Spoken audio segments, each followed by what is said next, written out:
Saudara-saudara, para undangan yang berbahagia,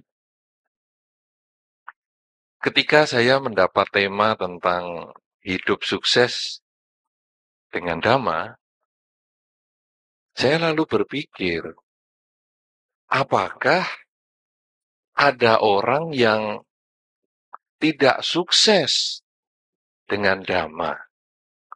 Karena kalau dikatakan menjadi tema hidup sukses dengan Dhamma, berarti ada orang yang tidak sukses dengan Dhamma. Dhamma yang dimaksudkan di sini adalah kebenaran. Nah, tentu memang akan banyak kebenaran-kebenaran yang mengarah seseorang untuk hidup sukses, tetapi dalam kesempatan kali ini kita membahas bagaimana kebenaran Dharma Buddha untuk kehidupan kita bisa berbahagia. Orang akan mengatakan begini, wah, dia itu orang yang sangat taat pada agamanya. Kenapa ya? Kalau ngadakan arisan, mesti dibawa lari. Padahal dia taat sekali dengan agamanya. Arisan sudah terkumpul, ngeri dia. Wah, bagaimana ini?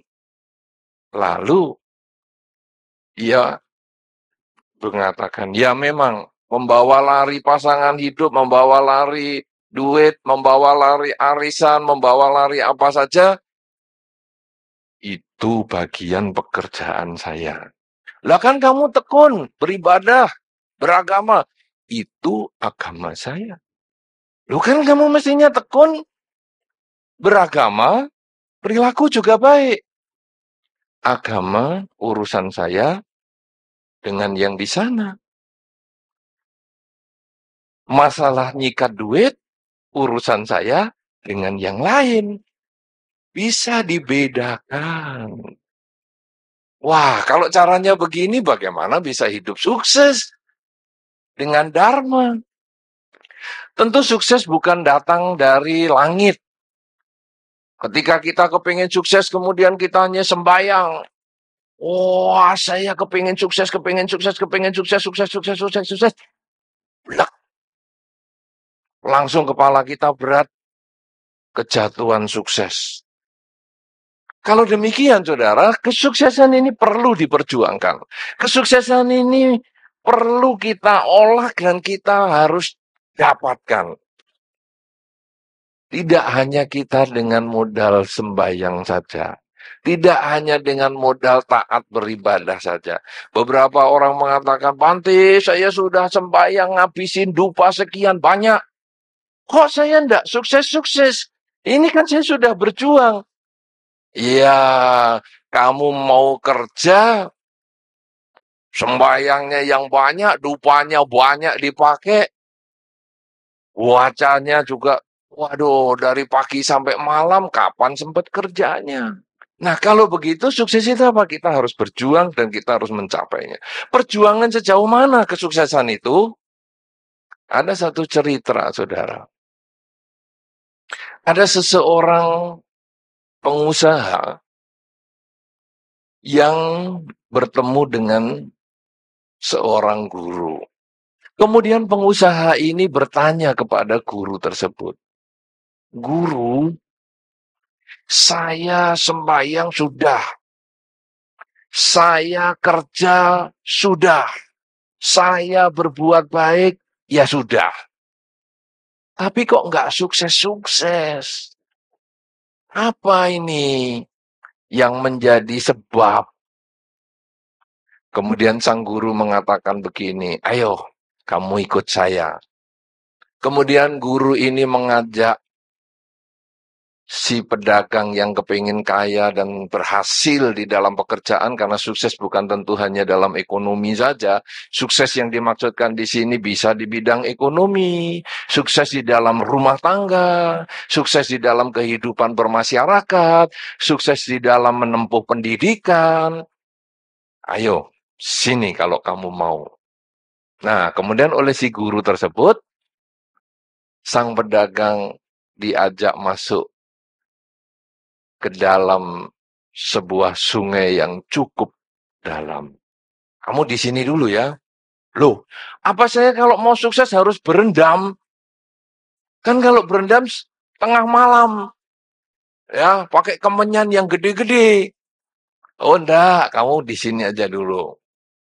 Terus apa? Sudah 1 jam begitu, terus apa? Tunggu lagi. Loh, saya ini kepengen sukses. Kok cuman suruh kungkum, suruh berendam di air begini? Oh, kamu pengen sukses ya? Ya, saya lupa tadi kata sang guru. Begini, mau sukses. Langsung kepalanya si pedagang ini dipegang. Oh, guru mau memberkahi saya ya? Bukan. Saya mau ndelepno kamu. Kepalanya langsung dimasukkan ke dalam air. Nyet. Wah, ini si pedagang mancal-mancal. Wah, terus dipegang gini kepalanya sampai ngos-ngosan. Wah, minum air sungai cukup banyak. Sudah, ayo kita ke pinggir, duduk di pinggir. Kemudian gurunya bertanya lagi. Sudah tahu ilmunya sukses? Ilmu apa? Oh, saya mau dibunuh malah ilmu. Begini, kamu tadi waktu saya masukkan kepalamu ke dalam air, apa yang kamu rasakan? Ya enggak bisa napas. Apa yang ingin kamu lakukan? Ya bernafas. Gimana caranya? Ya saya berusaha semaksimal mungkin. Saya mancal sana, saya mancal sini. Kalau perlu ya nutuki kamu. Oh kamu yang blebokno saya. Ah, itu rumusnya sukses. Kalau kamu mau sukses, kamu harus berjuang seperti kamu tenggelam ini tadi. Kamu berusaha semaksimal mungkin. Kamu ingin mendapatkan kesuksesan itu seperti kamu ingin mendapatkan sedikit udara agar kamu bisa bertahan hidup. Kalau kamu kepingin sukses sambil santai-santai, sambil malas-males, bagaimana bisa sukses? Jadi sukses itu memang butuh diperjuangkan dengan sekuat tenaga. Seseorang akan maju, seseorang akan berhasil. Nomor satu, carilah lingkungan yang tepat. Jadi kalau kita seorang pelajar, carilah lingkungan yang satu level pencapaiannya daripada kita. Misalnya kita rata-rata IP kita misalnya 2,5.